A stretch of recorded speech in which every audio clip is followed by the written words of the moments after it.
வணக்கம், welcome to Chitra Murali's kitchen. இன்னைக்கு நம்ம வந்து உரப்படம் எப்படி பண்றதுன்னு பார்க்க போறோம்.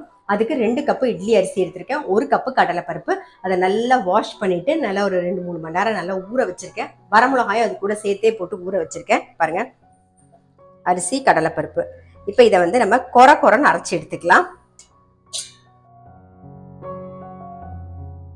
பாருங்க, இந்த மாதிரி கொரன்னு அரைச்சிக்கணும். இதே மாதிரி நம்ம எல்லாத்தையும் அரைச்சி எடுத்துக்கலாம்.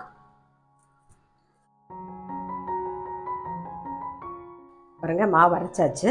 ஸோ இதுக்கு உப்பு போடலை, தேவையான உப்பை நம்ம இப்போ சேர்த்துடலாம். நல்லா மிக்ஸ் பண்ணிடுவோம்.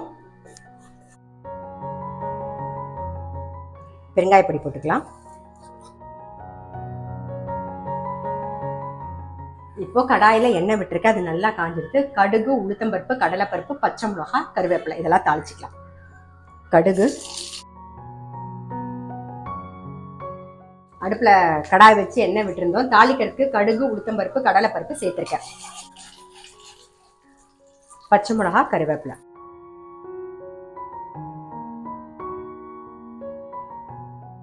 இப்போ சுட சுட இது மேலே விட்டுடலாம்.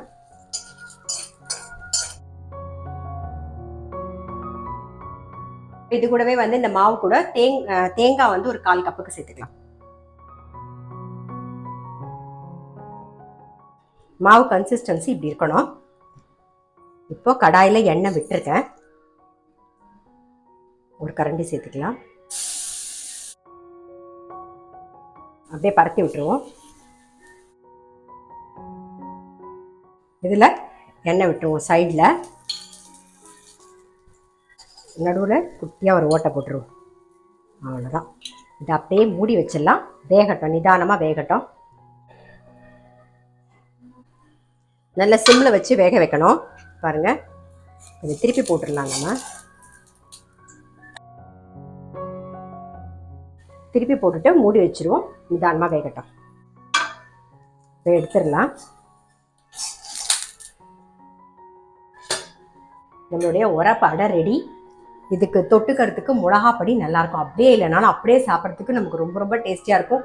வெல்லம் இல்லை வெண்ணெய் எது தொட்டுன்னு சாப்பிட்டாலுமே நல்லாயிருக்கும். ஸோ கண்டிப்பாக வந்து இந்த மாதிரி உரப்படை ட்ரை பண்ணி பார்க்கலாம் அப்படின்னா டெஃபினட்டாக ட்ரை பண்ணி பாருங்கள். ரொம்ப ரொம்ப டேஸ்டியாக இருக்கும். நான் அடுத்த வீடியோவில் சந்திக்கிறேன்.